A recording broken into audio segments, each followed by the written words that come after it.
నగర సంకీర్తన ఈరోజు లోపలికోట హనుమాన్ మందిరం ప్రారంభమయ్యి గడిమైసమ్మ మందిరము హనుమాన్ మందిర్ గాంధీ చౌక్ దర్శించుకుంటూ మార్వాడి హనుమాన్ మందిరానికి చేరుకున్నాము. రేపు 1/4/2025 ఉదయం 8:15 నగర సంకీర్తన మార్వాడి హనుమాన్ మందిరం నుండి ప్రారంభమై హనుమాన్ మందిరము, బట్టల బజార్, కాళికా హనుమాన్ మందిర్, సాగర్ నగర్ దర్శించుకుంటూ వాసవి కన్యకా పరమేశ్వరి మందిరానికి చేరుకుంటాము. పైన తెలిపినటువంటి మందిర బాక్సులు మార్వాడి హనుమాన్ మందిరానికి రాగలరు. శ్రీరామ్ జయ రామ్ జయ జయ రామ్, శ్రీరామ్ జయ రామ్ జయ జయ రామ్, శ్రీరామ్ జయ రామ్ జయ జయ రామ్, శ్రీరామ్ జయ రామ్ జయ జయ రామ్.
बजरंगी सुमति निवार सुमति के संगी कंचन वरण विराज सुरेश कानन कुंडल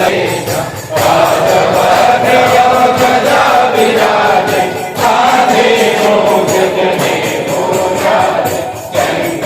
सुवन केसरी मारवाड़ी हनुमान मंदिर रावడం జరిగింది. రేపు ఇక్కడ నుండి ఉదయం 8 బయలుదేరుతాం. హనుమాన్ మందిర్, బట్టల బజార్, సాగర్ నగర్ లో ఉన్న కాళిక అమ్మవారి గుడిలో అక్కడ చేసి మన ఎదురుగా ఉన్న ఆంజనేయ స్వామిని చేస్తాం. అక్కడ నగర సంకీర్తన చేసుకుని కన్యకా పరమేశ్వర గుడి వరకు మనం వెళ్తాం. అందరం కూడా ఈ నేను చెప్పిన గుడి భక్తులకు అందరికీ విజ్ఞప్తి, మీరు అందరూ ఉదయం ఇక్కడికి రావాలి. ఇక్కడ నుంచే బయలుదేరుతాం మనం అందరం కూడా. ఇది సాంప్రదాయం, ఇదే విధంగా కొనసాగిద్దాం అందరం కూడా. దయచేసి అందరూ 8 ఇక్కడ వచ్చేసారి.